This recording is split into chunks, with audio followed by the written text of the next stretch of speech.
and welcome to Costumes and Cocktails. Today's cocktail is a very cool one. It's called the Southside, and it has three possible historical origins. Not all of them are true, but all three are very interesting and cool to hear. The first came about during Prohibition in New York. The belief is that the cocktail was created at a bar called the 21 Club.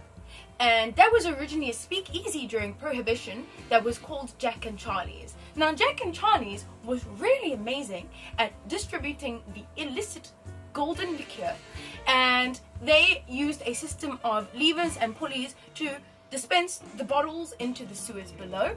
They also had access to their wine cellar from an adjacent building. Prohibition times were not fun.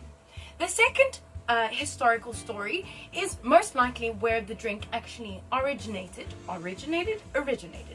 is in Long Island around about 1860. Rich men from New York would come to fish and hunt on Long Island, and they would frequent this club, the sports club, and at the inn or the tavern around there were a lot of mint juleps to be had. However, as the time went on, the drink began to change. There were different versions, kind of like the mojito, and then adding gin. That's what created the Southside. Unfortunately, the Southside Sports Bar no longer exists, but its history, its memory is still held dearly in bars across the world.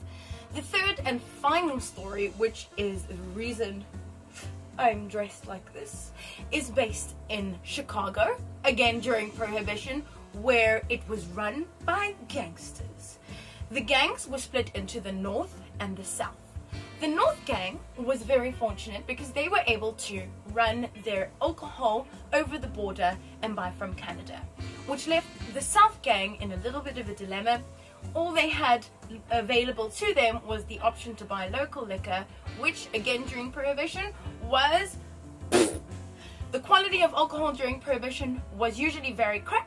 And where bathtub gin comes from and originates is during this time, they would pour a straight, neat spirit allegedly into a bathtub and then steep it with botanicals, juniper, syrup, sugar, all kinds of things to make it taste better, not as horrific as it was. And the idea is that adding mint, sugar, and all of these things created the Southside. What I'm also a big fan of is that allegedly Al Capone was a fan of the Southside. Now let's get to making it. This is a very, very simple cocktail, and it only needs 4 ingredients. The first one that I'm going to be using is the gin. This is Koval gin, which is actually distilled in Chicago, Illinois, so I thought it was a perfect gin to use for this. We will need 60 milliliters, so 2 shot glasses.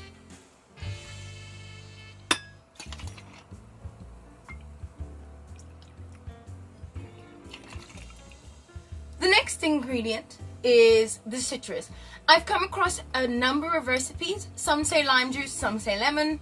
I may or may not have done a combination of the two. We need 30 milliliters of freshly squeezed lemon or lime.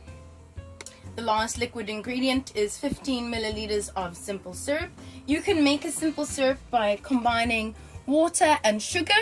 This one I particularly have is an elderflower syrup. I just wanted to try that. I thought it would be a little bit posh like me.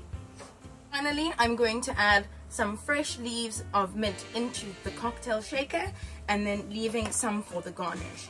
So we're going to put that all together and shake it one-handed while I smoke my cigar.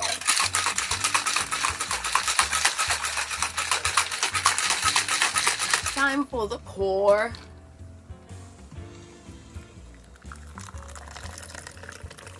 The last part is to garnish with some fresh mint that you spank to release the oils and smell. Boop! And time for a taste. I'm very excited. This actually looks really gorgeous.